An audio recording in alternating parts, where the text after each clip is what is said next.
So previously we worked on storage for the 2-stroke cart, and this week we need to work on the 4-stroke. Not storage, but it's kinda broken.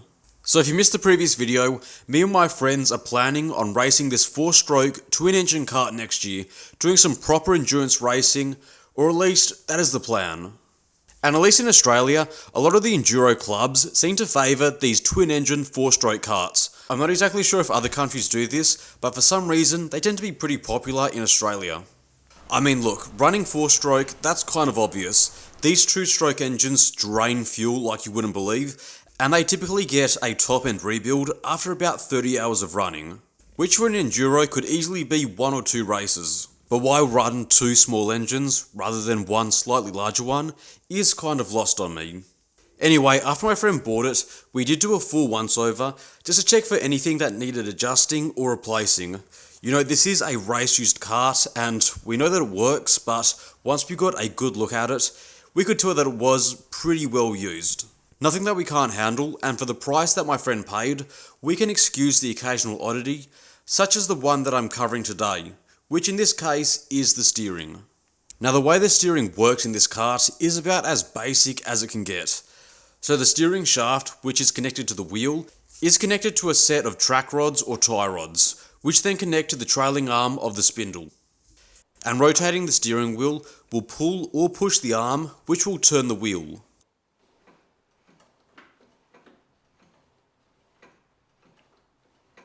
And that is all well and good, except at the moment, the steering wheel is set so that the wheels should be pointing forwards. And as you can see, the driver's left-hand side wheel is facing forward. But if we then go to the right-hand side, we can see that it's currently pointing outwards by a huge margin. Now look, having a bit of toe out could be beneficial in some setups, but not to this extent. Now normally something like this would be a very simple setup issue. In fact, track rods are threaded left hand and right hand at each end, where they connect to the eye joints. So if we simply unscrew the track rod assembly to make it longer, it should face forward.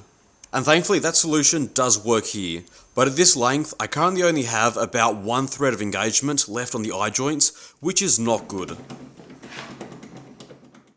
For a connection as critical as this, you would want a lot more than 1 thread. And even more worryingly, it's currently not like this on the other side. And the reason for that is the steering shaft and the bearing that holds it is not located perfectly in the centre of the cart. In fact, when I measured it, it was about 50mm off to the left side, which would explain why the tyre rod on the right hand side had to be made longer for the tyre to point forward.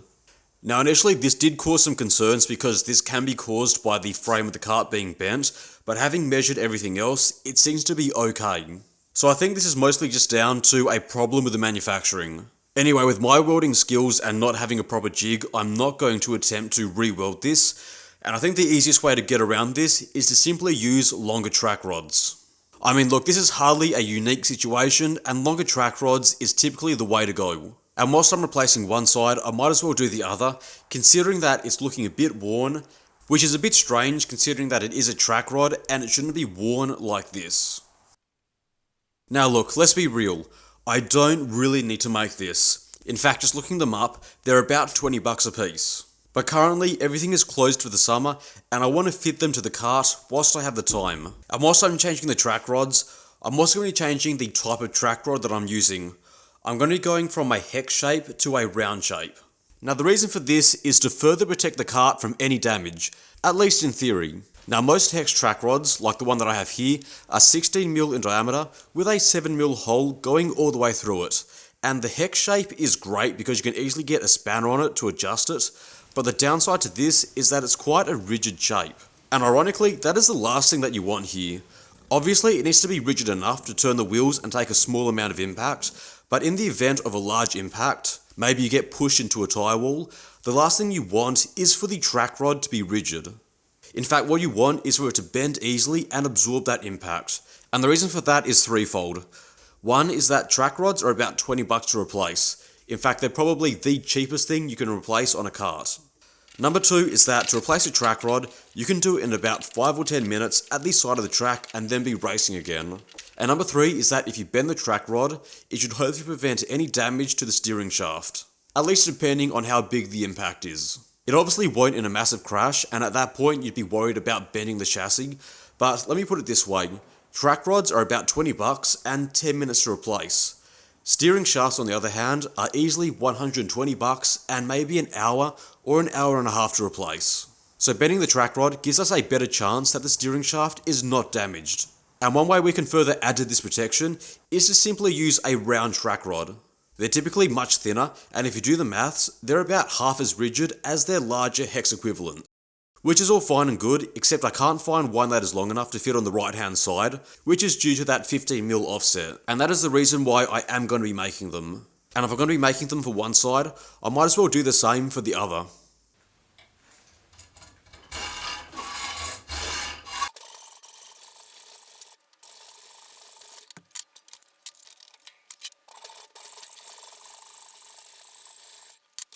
So this is about 20 bucks worth of 12mm aluminium, and from it I can make 4 track rods, 1 race set and a set of backups.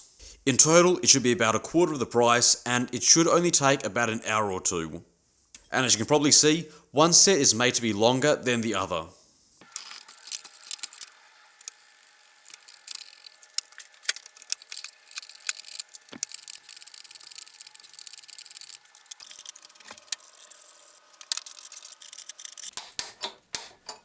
So the first thing I'll do is get it chucked in and the aluminium faced off.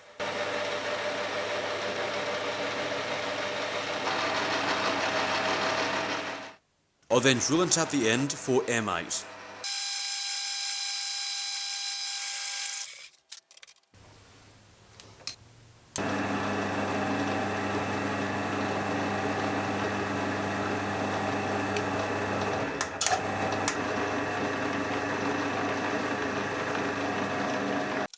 I'll then flip it, clean up the other side and then get it drilled.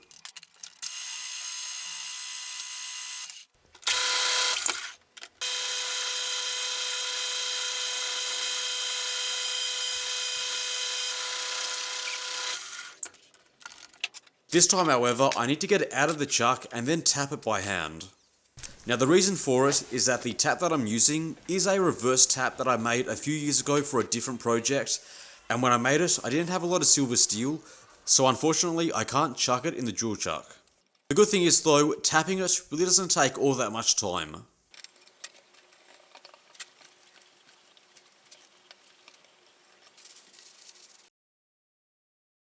And after getting them all tapped, the threads came out looking pretty good.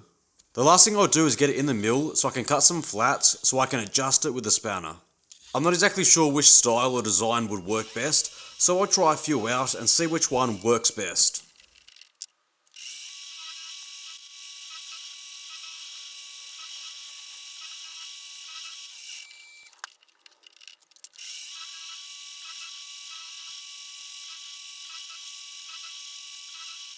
So I'm pretty happy with how they came out. You know, they do need a bit of deburring, but apart from that, they should work just fine. And for a quarter of the price and an hour of my time, I'm pretty happy to make them myself. Now if I had a bigger anodizing tank, I might try and anodize these, but for the moment, they should be just fine how they are. Anyway, let me get them sanded and installed and then see if they work.